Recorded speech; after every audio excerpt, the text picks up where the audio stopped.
quads are like the gatekeepers to the hip flexors. So while you might hear a lot of talk about, oh, tight hip flexors this, tight hip flexors that. The reality is that the first thing that you're going to want to take care of, regardless, is going to be the quads. After that, the hip flexors will become much, much easier to deal with. So a lot of people have tighter quads than they think. So I'm going to give you a couple of different options for the quad stretch. And the first one is going to be a modified and improved version of the standing quad stretch that you see runners do.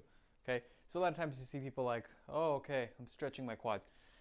If your quads are really tight, you might feel a stretch here, but even that is not going to be all that great. So first things first, you want to find something to hold on to. I'm holding on to my mantle here, but it could be a wall, it could be a door, doesn't matter, but it has to be stable. This is going to allow you to focus and, not focus on waddling all over the place.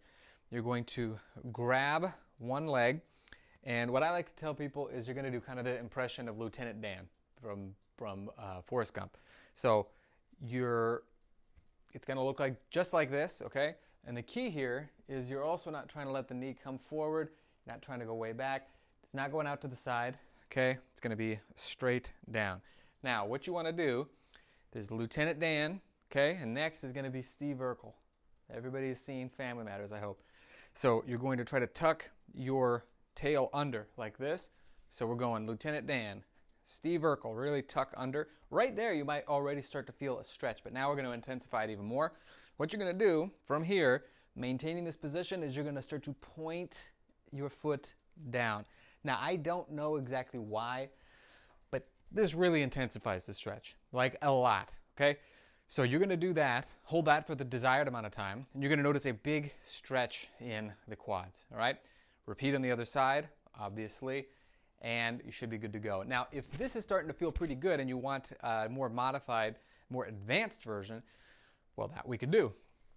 So what we're going to do next is we're going to be working on what's called the couch stretch. So this is typically how I get into the position. Might be a little bit challenging for you.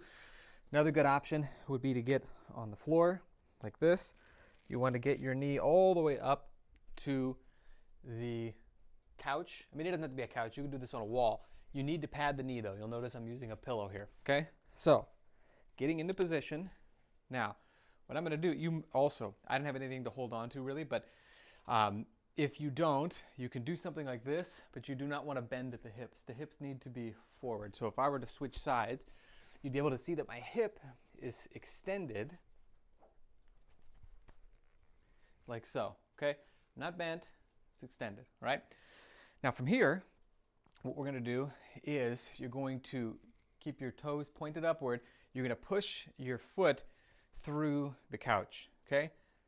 And you may need to lean very far forward, push, push, push, and then you're going to relax. You're going to pick up some extra slack. So you notice how I was able to move back. I didn't do this to move back. I'm not bending at the hip. Hip is staying extended.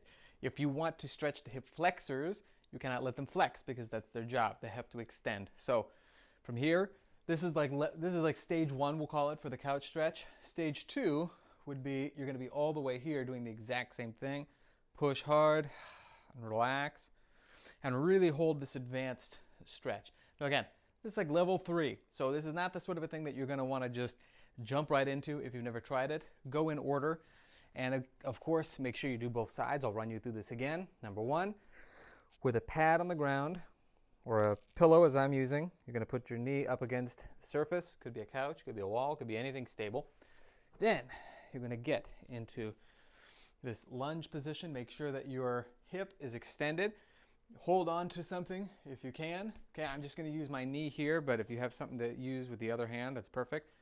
You're going to push isometrically into the surface for, let's say, 10-15 seconds, and then relax everything in your body. Pick up the extra slack, okay?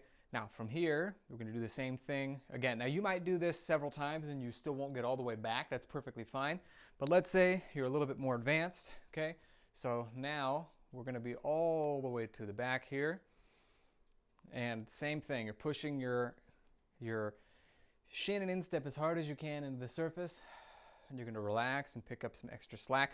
Again, try to do the Steve Urkel pelvis no matter what. You don't want to try to do this sort of a thing because that's just giving you false flexibility, all right? done that for a few rounds, then you will be good to go on your quads. They will be wide open. Then we can start working on the hip flexors.